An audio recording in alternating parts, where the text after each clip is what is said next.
Nobody expected Jack Smith to walk into Congress and flip the script like this. The people who dragged him there thought they were about to corner him, silence him, maybe even embarrass him. Instead, from everything we're hearing, he walked in, set down his papers, and basically told them, if you want answers, let the whole country hear them. And the reaction inside that room, from what lawmakers are hinting, it wasn't quiet, it wasn't timid. It sounded like one of those moments where the temperature instantly changes, because everyone suddenly realizes this isn't the character they imagined. This is a federal prosecutor who spent years taking down war criminals overseas, now locked in a political cage match with Congress, and refusing to play by their script. Most people online assumed this hearing would be another boring closed-door deposition. But here's where things get interesting. A lot of Republicans insisted the entire thing happen in private. No cameras, no public feed, no sunlight. According to members inside the room, Jack Smith pushed the opposite direction. Today, an indictment was unsealed, charging Donald J. Trump with conspiring to defraud the United States, conspiring to disenfranchise voters, and conspiring and attempting to obstruct an official proceeding. The indictment was issued by a grand jury of citizens here in the District of Columbia, and it sets forth the crimes charged in detail. I encourage everyone to read it in full. The attack on our nation's capital on January 6th, 2021, was an unprecedented assault on the seat of American democracy. As described in the indictment, it was fueled by lies. Lies by the defendant targeted at obstructing a bedrock function of the U.S. government, the nation's process of collecting, counting, and certifying the results of the presidential election. The men and women of law enforcement who defended the U.S. Capitol on January 6th are heroes. They are patriots and they are the very best of us. They did not just defend a building or the people sheltering in it. They put their lives on the line to defend who we are as a country and as a people. They defended the very institutions and principles that define the United States. Since the attack on our Capitol, the Department of Justice has remained committed to ensuring accountability for those criminally responsible for what happened that day. This case is brought consistent with that commitment, and our investigation of other individuals continues. He wanted Americans watching. He wanted his voice heard. And the irony is wild. The more they tried to keep him out of public view, the more public attention he drew. To understand why this moment feels so explosive, you have to step back to how we got here. Smith was appointed special counsel in 2022 to handle two of the most politically radioactive cases in modern history. The investigation into Donald Trump's actions after the 2020 election, including efforts to overturn the results and stop Congress from certifying Joe Biden's victory, and the investigation into Trump allegedly holding on to classified government documents after leaving the White House. From day one, people across the political spectrum treated Smith like a ghost, silent, almost invisible. He walked to court alone, lunch bag in hand, ignored every camera, and spoke to the public only in the most formal statements required by law. For nearly 2 years, the country had no idea what he sounded like in a normal interview. So, when he showed up in Congress ready to talk, people noticed. That's where the setup for this showdown began. Members of the House Judiciary and Oversight Committees, many aligned with Donald Trump and the MAGA movement, demanded Smith appear and answer questions about his investigations. They pushed for a private deposition behind closed doors. No public transcript, no public confrontation. And, in my opinion, that wasn't just about process. That felt strategic. A public hearing with Smith describing evidence, motives, and legal decisions could become a national event. It could break through the political fog. It could change minds. A closed-door meeting, on the other hand, lets politicians spin whatever version they want later. But Smith didn't quietly accept that framing. He came prepared with a public opening statement written in plain English. Members leaving the room told reporters that his message was direct. The charges against Donald Trump were his decision, based only on the evidence, and he believed the evidence reached the legal standard of guilt beyond a reasonable doubt.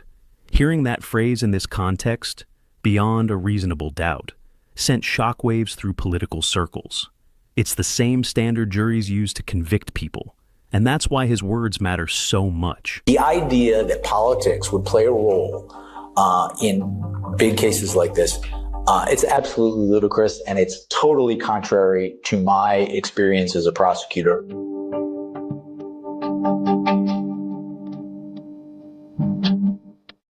These are team players who don't want anything but to do good in the world. They're not interested in politics. And I get very concerned when I see how easy it is to demonize these people for political ends.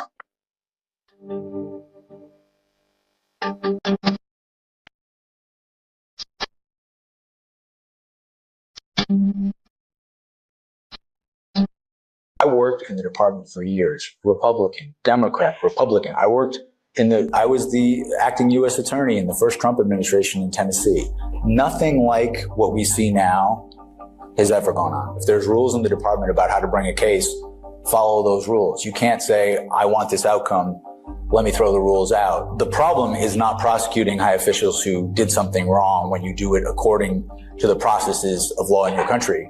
It's the retaliation. That's the problem. Here we go again.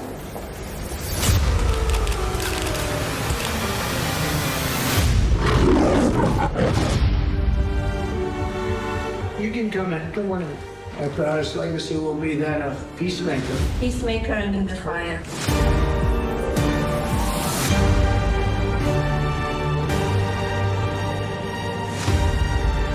Beautiful. Together with like-minded leaders, we have a voice.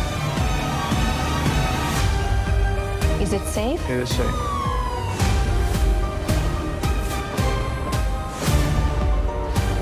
Everyone wants to know. So here it is.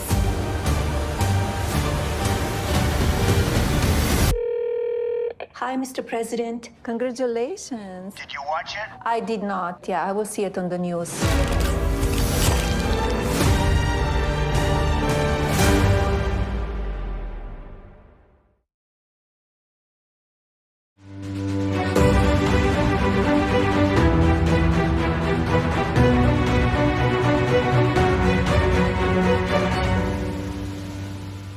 Hello America, Tom Hand here at Americana Corner. Today we're discussing Tecumseh and the Prophet. Tecumseh's War was the last great Indian war. Smith isn't talking about political opinion. He's talking about evidence he says would convince a jury. Here's the part most people miss. This fight didn't appear out of nowhere. It came after months of Trump allies accusing Smith of running a political hit job. They've claimed the 2020 election case is fake, that the classified documents case is selective prosecution, that the special counsel's office is corrupt, biased, and out to destroy Trump. Smith finally responded, in his own way. He pointed to the indictments not as political attacks, but as documents of facts, sworn testimony, call records, emails, memos, and witness interviews gathered by grand juries. In other words, his message was, if you believe this is political, read the evidence yourself. That brings us to the heart of Smith's opening statement. He reportedly laid out a clean narrative. Trump, in his view, orchestrated a criminal scheme to overturn the 2020 election and tried to stop the peaceful transfer of power. He said the investigation uncovered calls from Trump to members of Congress, pushing them to delay certification on January 6th. He described evidence that Trump knowingly held classified documents at his Mar-a-Lago resort long after leaving office, stored in unsecured spaces like a ballroom and a bathroom. And he made it clear that if he had to make this decision again, whether Trump was Republican or Democrat, he'd still prosecute. Here's why that line stings politically. For years, Americans have argued about whether institutions like the FBI and DOJ are neutral. Smith, by openly rejecting partisan influence and reminding everyone he served under Republican and Democratic administrations, undercuts one of Trump's most powerful narratives, that the system is out to get him. Smith basically told Congress, don't look at my politics, look at my record. Meanwhile, reactions online exploded. Trump supporters argued Smith is lying and weaponizing the government. They pointed to timing, charging decisions, and the fact that Smith doesn't answer publicly to voters. On the other side, critics of Trump said Smith finally gave voice to what they believed all along, that Trump wasn't just bending rules, but attempting to break the democratic process itself. And in my view, that's why emotions around this moment are so intense. This isn't just about legal theory or documents in boxes, it's about what Americans believe happened to their election system. And then, just when the room thought the temperature had peaked, Representative Jamie Raskin stepped out and lit a political match. Raskin, a constitutional scholar and the top Democrat on the Judiciary Committee, walked out smiling. He told reporters that Chairman Jim Jordan made the right move by refusing to let Smith testify publicly, because if the public had heard Smith speak under oath, it would have been devastating politically. Coming from Raskin, that was a not-so-subtle taunt, a way of saying Republicans protected Trump by hiding Smith's voice. His comments hinted that Smith walked into that room fully armed with facts, dates, and explanations, and that those facts would have landed hard in front of a live audience. And this is where the situation escalates. Raskin now says Democrats will hold what he calls a shadow hearing, where they plan to bring Smith back in a public setting to speak openly. That move alone reveals how high the stakes are. Republicans want silence. Democrats want sunlight. Smith, from everything he's saying, wants sunlight too. And somewhere in the middle sits the American public, waiting to hear how one of the biggest criminal cases in history plays out. Now here's the twist. The second part of Smith's written report, hundreds of pages about classified documents and decisions around prosecution, is still locked inside a federal court battle in Florida. It hasn't been released to the public, and that missing chapter raises even more tension. If the details inside that document lay out evidence as clearly as his indictments do, the political pressure to make it public will get louder, fast. Smith clearly framed these investigations as non-political, rule-based, and evidence-driven. Keeping that report sealed creates the opposite impression. In my opinion, that's the real battlefield now. Not just the trial, not just the courtroom. Public perception. Republicans are pushing the message that the justice system is corrupt and weaponized against Trump. Democrats are arguing the evidence speaks for itself. Smith is standing in the middle saying, "Read it." And the fact that he walked into Congress today ready to speak in full view of the country, while politicians demanded secrecy, says everything about where this story is heading. People online reacted to his earlier DOJ press clips the same way. When Smith first announced the January 6th indictment last year, he called the attack on the Capitol an unprecedented assault on American democracy fueled by lies. That line still circulates through political communities today because it captured the divide perfectly. What some call political speech, Smith describes as a criminal attempt to overturn an election. So, what does all this mean going forward? In my view, this confrontation marks the beginning of a new phase. Up to now, the Trump cases have unfolded mostly in court filings and legal arguments. Now they're entering the political arena directly. Smith is speaking more openly. Lawmakers are reacting in real time. And the question shifts from what are the charges to how will the country respond to hearing the details from the man who brought them? And if history is any guide, the moment a prosecutor steps out of the shadows and speaks plainly to the public, everything changes. People who never read indictments or legal briefs suddenly pay attention. Narratives shift. Facts start competing with emotion. And whatever happens next, this week will probably be remembered as the moment Jack Smith stopped being a silent figure in the background and became a central voice in America's biggest political storm. Thanks for spending this time with me today. If you found this helpful, consider subscribing. I appreciate you. This is Democracy Watch. Mark, we have a major update as far as the redactions in the Epstein files are concerned. So I'm going to throw to a clip right now of Trump's Deputy Attorney General Todd Blanche speaking this weekend on air. Is any information about President Trump redacted in any of the files that have or will be released?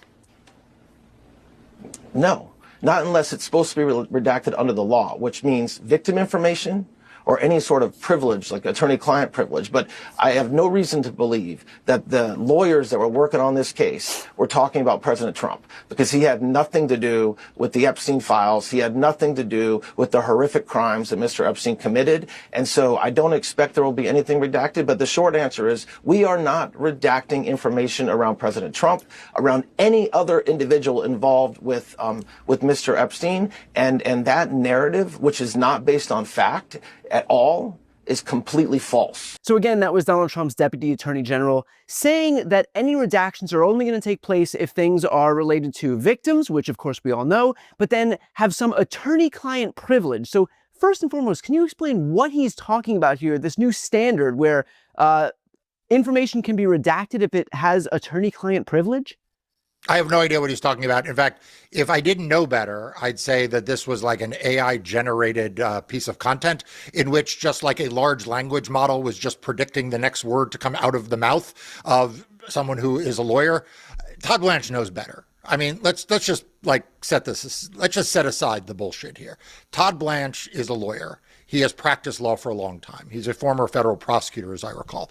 He knows full well that there is no attorney-client privilege that would be applicable in this case. First of all, attorney-client privilege